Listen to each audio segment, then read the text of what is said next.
Hey, church family.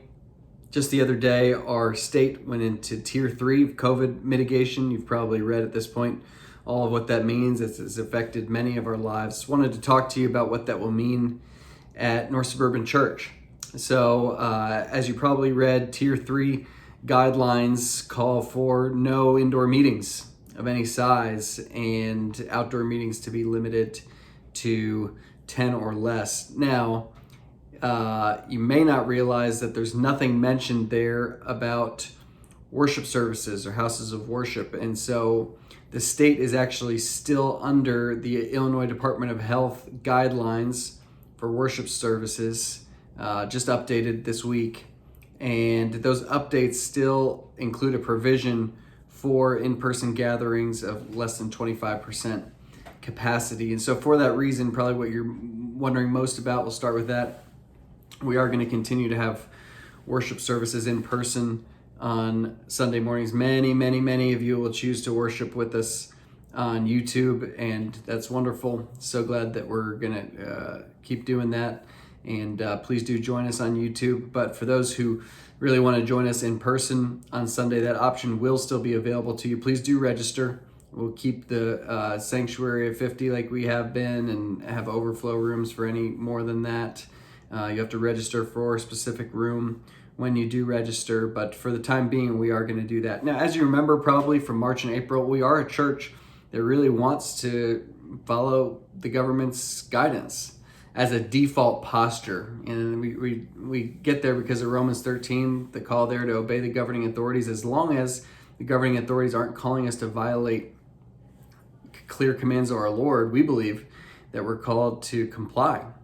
And so that is our default posture. It's not to say there will never be a day in which we go against some guidance that the state or local government offers, but this particular situation, our elders voted on Tuesday night.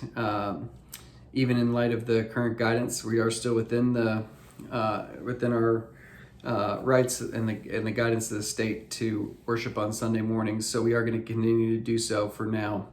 Project Share is also unaffected. We had already, as you know, greatly reduced the numbers of those serving for that. And there's people waiting, counting on that food.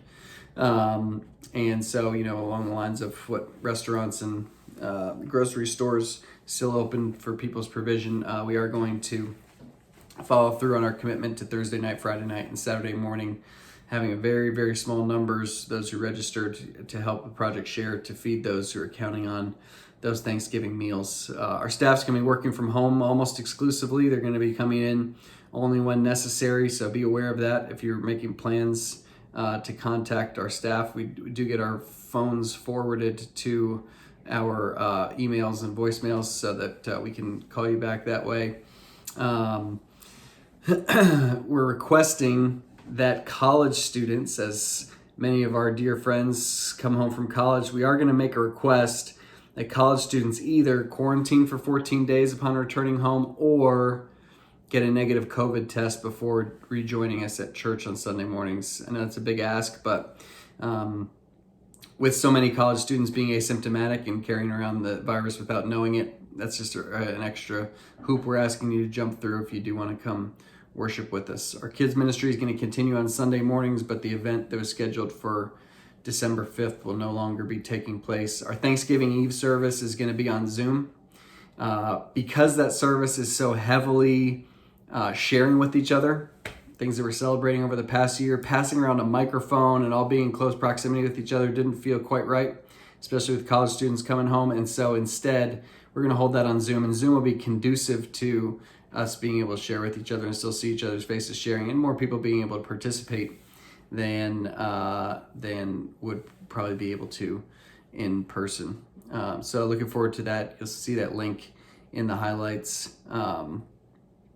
Those are the highlights of what's going on. Oh, one more thing, life groups. So we are asking that life groups follow the guidance of the state, have no indoor meetings. Either take your meetings to Zoom or outdoors with 10 people or fewer. That's what this Tier 3 mitigation means for North Sub. We keep monitoring it every day because things change fast, as we remember from March and April.